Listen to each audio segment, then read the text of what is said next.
What's up, everybody? This is Steve with Press Start News, and one of the questions I get all the time ever since I put together my arcade machine in my home is, what do I need to get one of these in my home? What are the parts that I need to get for a home arcade and have myself? So what we're going to do right now is we're going to take a look at 5 of the main elements that encompass a home arcade machine, and then in future videos we'll go further in depth of each 5 and maybe some of the other little minor details. But right now we're going to take a brief overview of those 5. So let's take a look.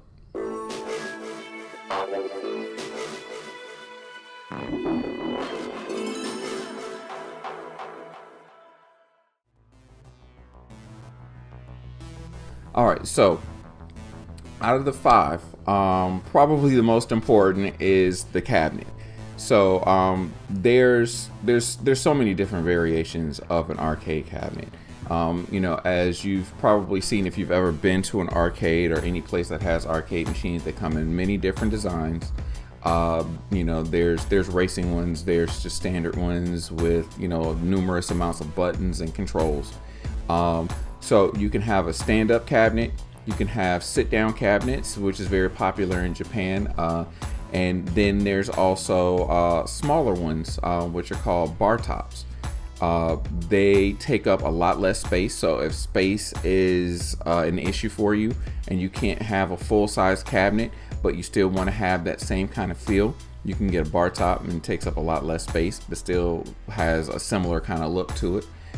If you don't have space for that, another thing that you can get is actually an arcade stick, which is similar to this one here. So this is actually, you don't necessarily have to go this pricey. This is a Razer arcade stick, and this is about 200 bucks, but you can make your own and put the controls in it, design it however you want. There's a lot cheaper options for something like this. You can have 2 players on one arcade stick, so you don't necessarily have to have the smaller one or have 2 individual ones. You can have one big long one that has space for 2 players, just like the arcade cabinet would, and then you can put everything inside of that, or you could have that connected to something else like your console, or something of that nature.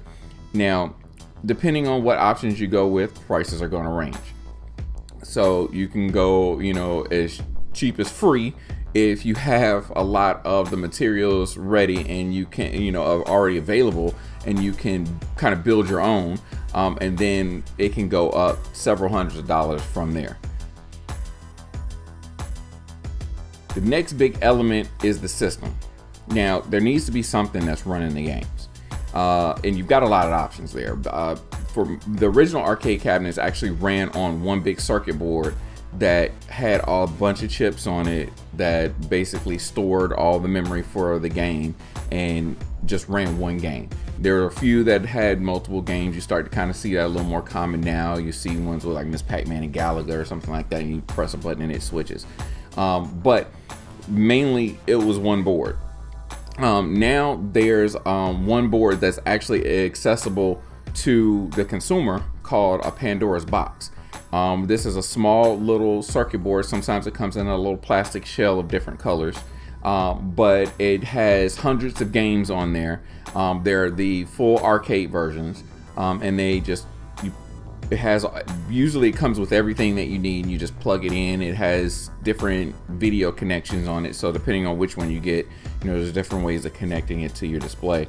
But that can go inside a cabinet. It can go inside one of the smaller controllers that I mentioned before. Sometimes you can find the 2-player controllers that have those Pandora's boxes right inside already. Another option that actually most people go with is a PC. So you can just get your a computer, regular plain Jane computer. You know, it doesn't necessarily have to be high powered if you're running a lot of the older games. If you want some of the newer modern games to run on there, you will need some more power and a video card. So, you know, you'll want to kind of take all of that into account depending on what you want to actually run, as to how powered the computer is going to actually be. But that's a big option. That's probably one of the best options that you can go with, because it just opens the door for a lot of possibilities. If you've seen a lot of the videos that we've been posting lately, it's about running newer Windows-based games in an arcade environment, and that's all running from a PC. Although that's another option, is that you can run it from your consoles.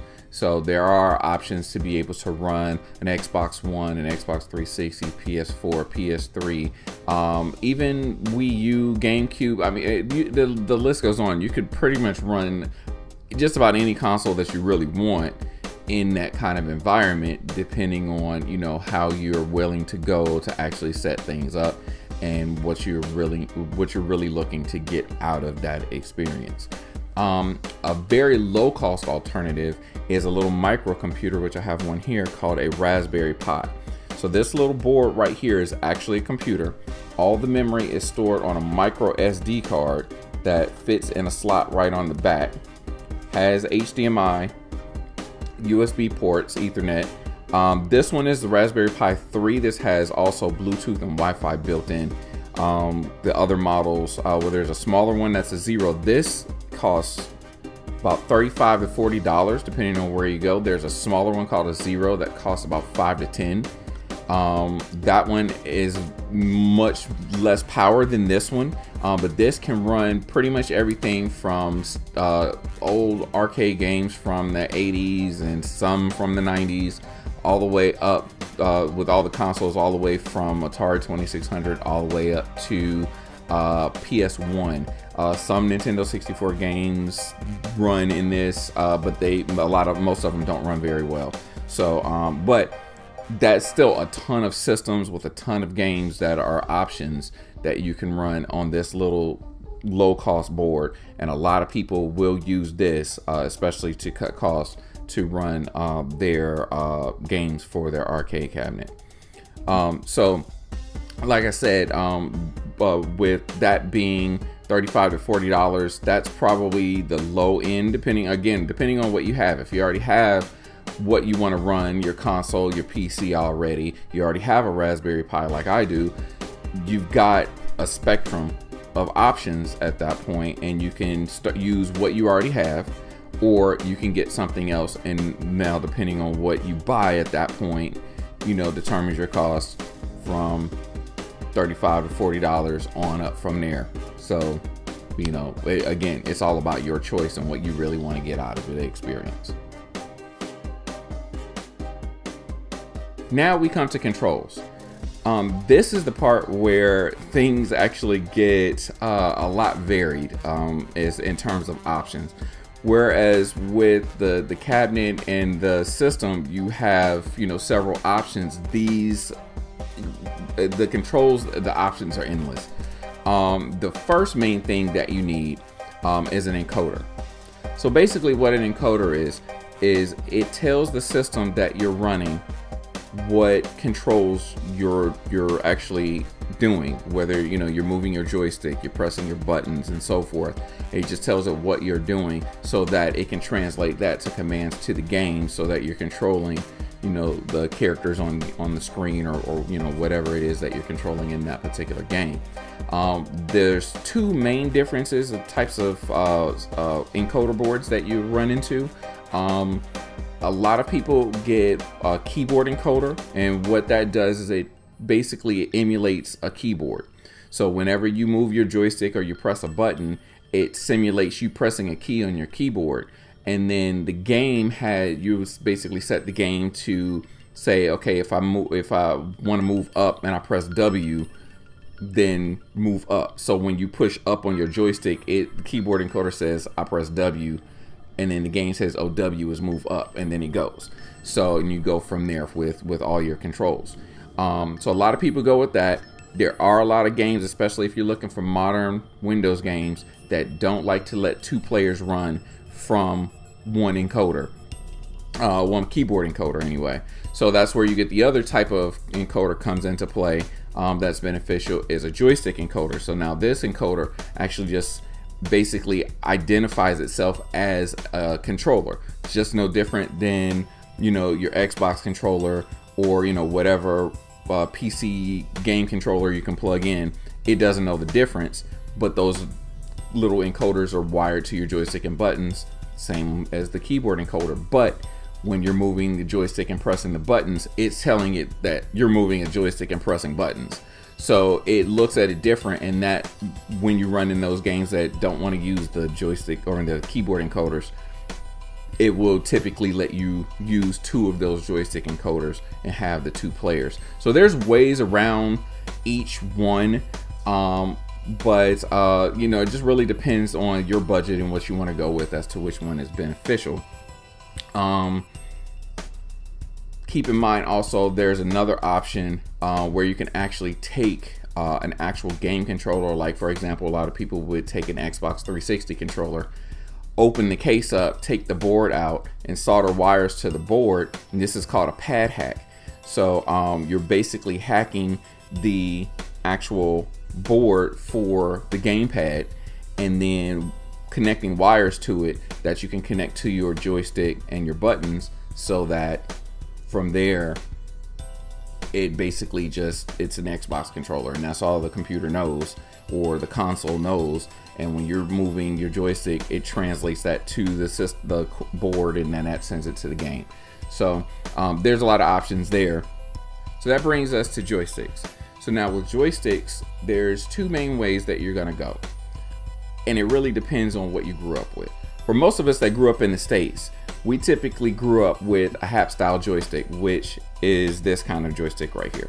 So you notice it has the big bat that's on the top there, and it's pretty hefty, and it has a very stiff feel. Has the clicky switches on the bottom. This one actually is made by a company called IL. They're actually more commonly found these days, but it's the same style. HAP still makes theirs, but you'll find IL more frequently, and it's honestly, I think the ILs are better quality than the HAPs. But if you want that same kind of feeling that you grew up with in the arcade, if you grew up in the States, most arcade machines had these kind of joysticks on them, so you may want to go with that. Now, what a lot of people are going with these days are the Japanese style controllers. So there's 2 companies mainly. There's more than that, but the 2 main companies are Sanwa and Famitsu. Depending on whether you're playing a lot of fighting games or playing a lot of shooting games, you may want one or the other. But essentially, this is what they look like here. So typically, they have the ball top here, a slim shaft. It's a very small frame that it has in comparison to the American style controls.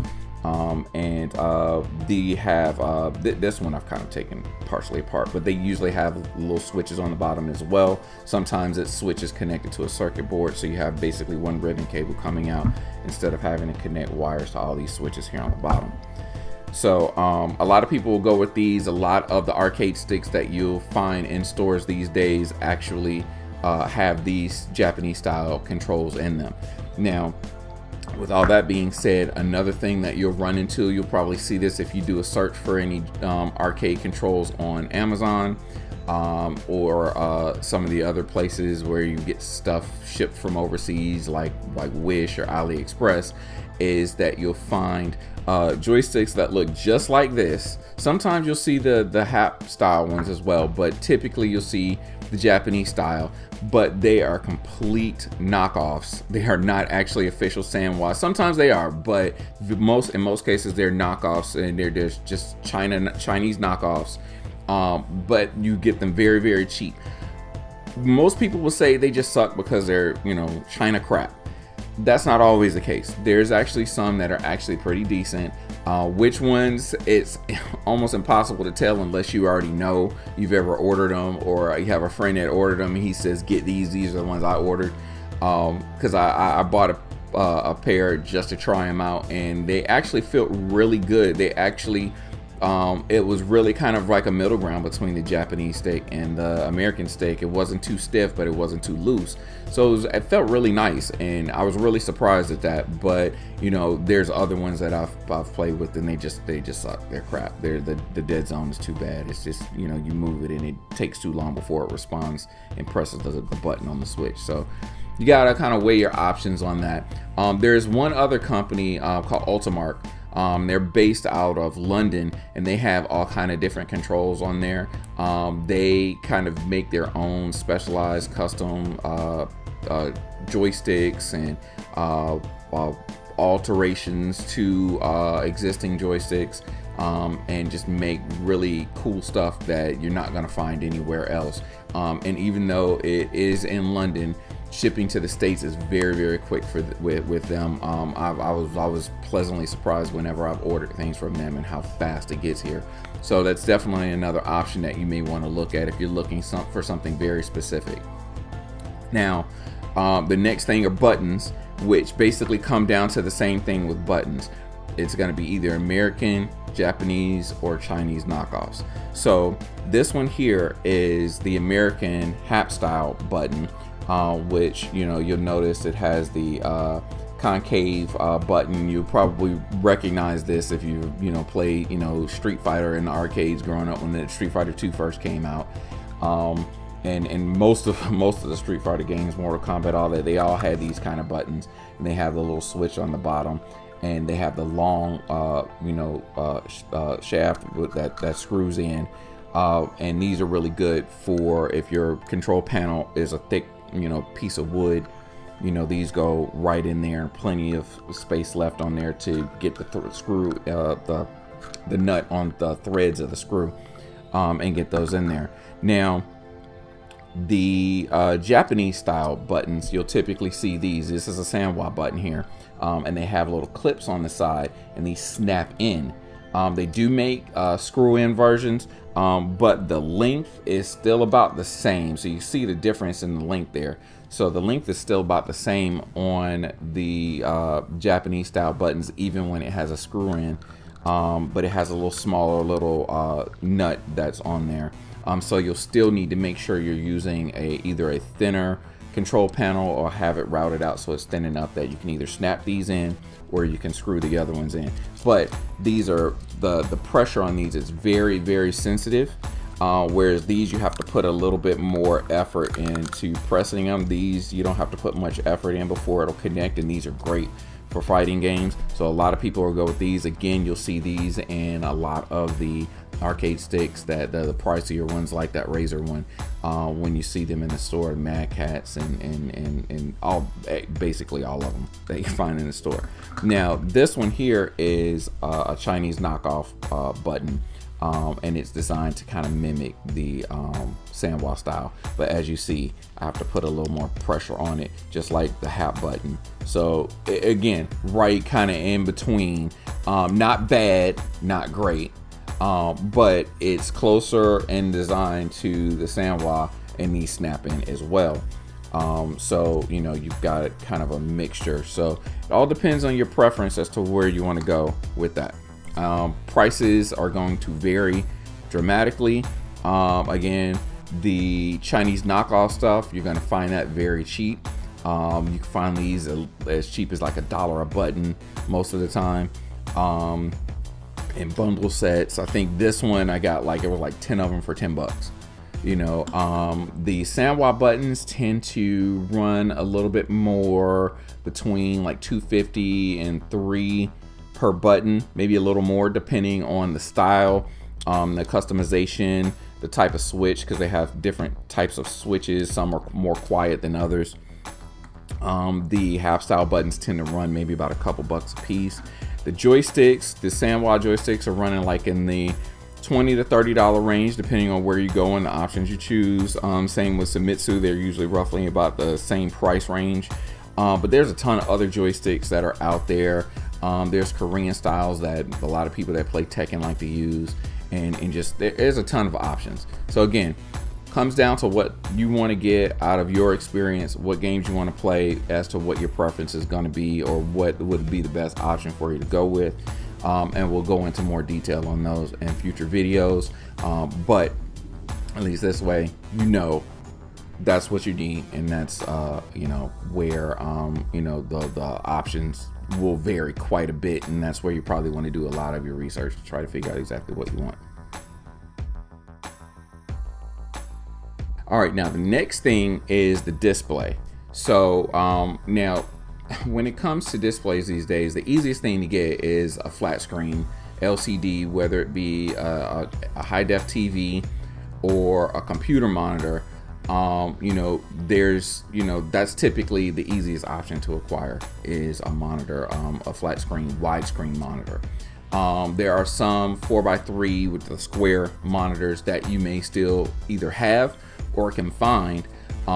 Those can be great options as well, because especially with the older games, they weren't designed with widescreen in mind. We didn't have widescreen when those came out. So, if you want it so that you don't have bars on the side or have to put extra graphics on the side to fill up the screen so it's not the black bars on there, then you want to go with the 4x3 screen.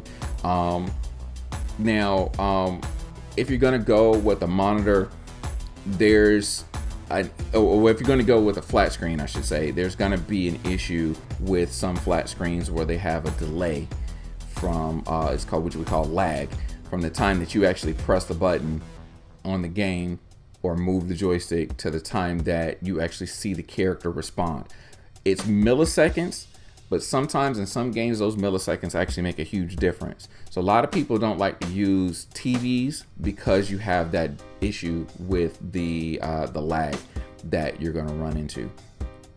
So if you're going to go with a widescreen monitor, I typically recommend that you get a computer monitor, preferably one designed for gaming, which you're going to pay a few $100s for unless you already have one. Now, classic arcade machines use a CRT display, big tube displays, super heavy, especially these days very expensive, mainly because they've long since been discontinued. So because they've been discontinued, you find very few places that actually still carry them. If they do, you're going to run, especially for larger size monitors, if you're running a full size cabinet, you probably want a bigger screen in there, and you're looking at $500-$600 typically for these displays. But the newer ones the newest ones they had before they discontinued them typically had a VGA connection, which is easy to connect to your computer, but they do run at lower resolutions. But the picture that you get out of it, even with newer games, is amazing. I mean, it has the most true to arcade look that you could possibly get out of the experience. So if you could go in that direction, I highly recommend it.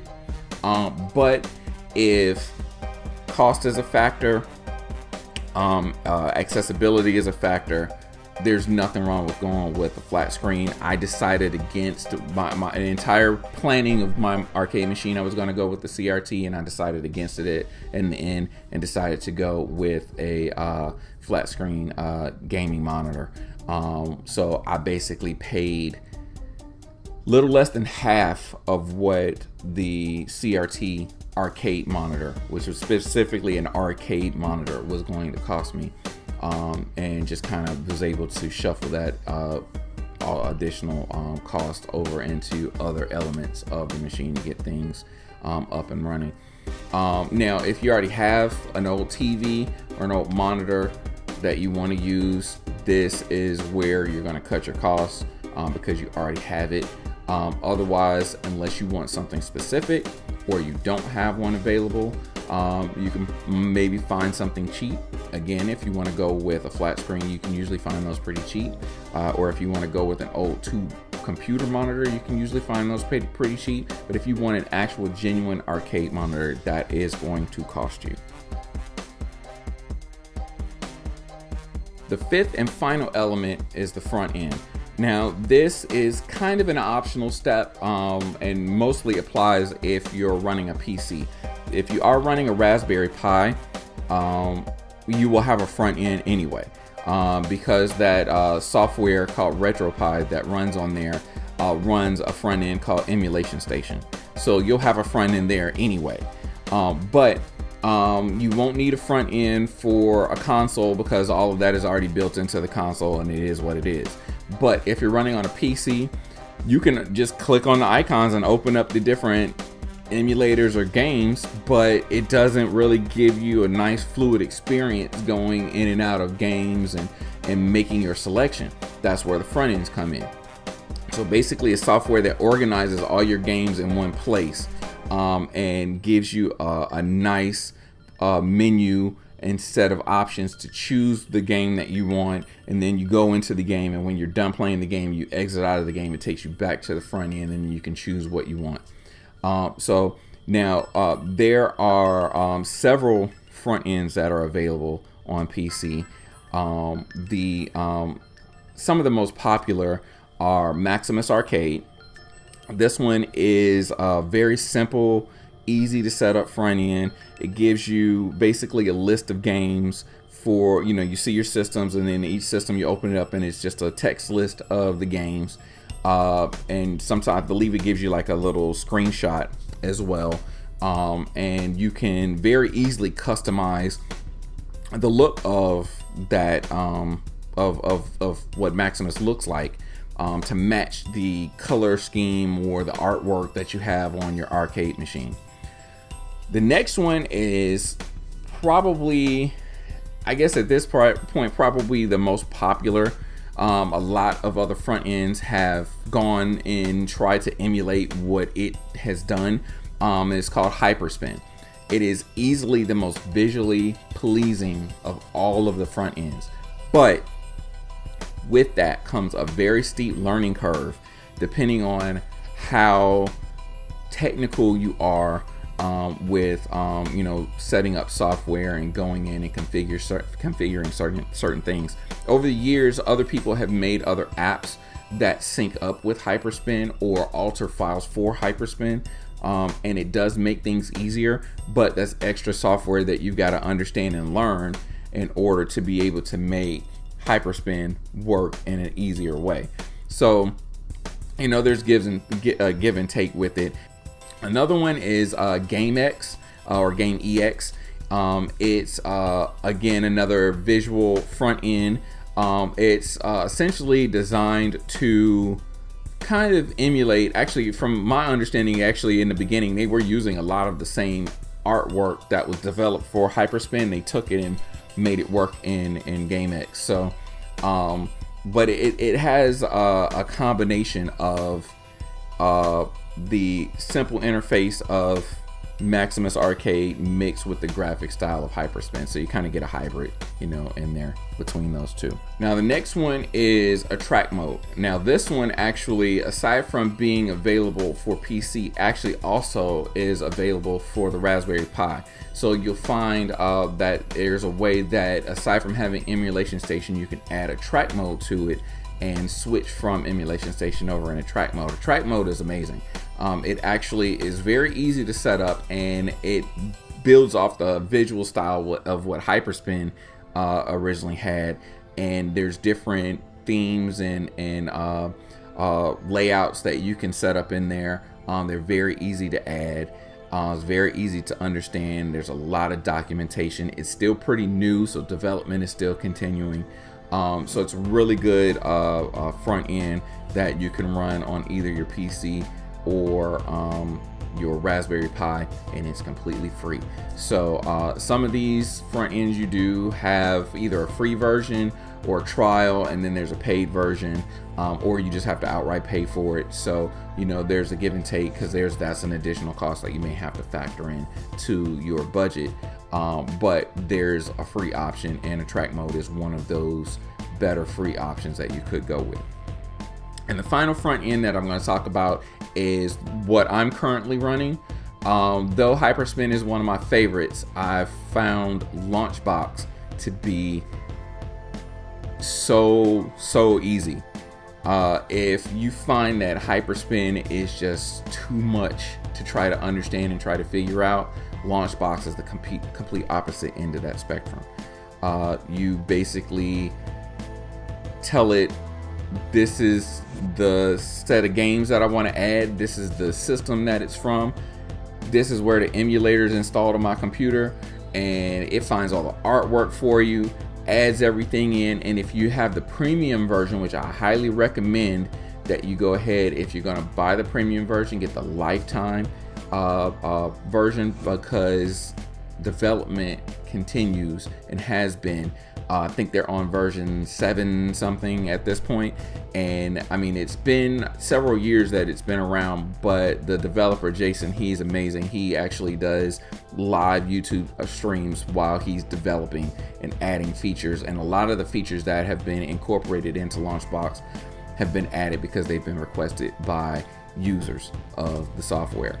And if you get the premium version, then you get the additional big box feature, which is what you want to run on your arcade machine, because big box is basically the visual part of it, like what hyperspin or track mode or one of the others look like, and that's where you're controlling with your joystick and your buttons to select the games that you want and go through different systems.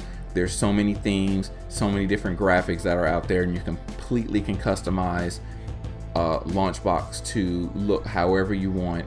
And it's just, I mean, it's so easy to set up, so amazing. It's highly worth the money to buy it, but you can use the free version of just Launchbox without having the big box functionality and still set everything up in there.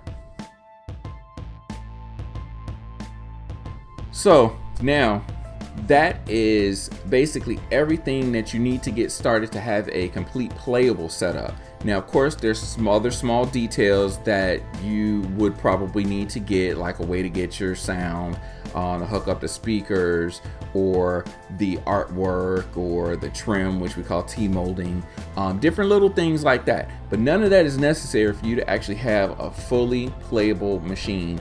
So those aren't required elements. The 5 that I just talked about are required elements, with that 5th one being optional depending on what you're running.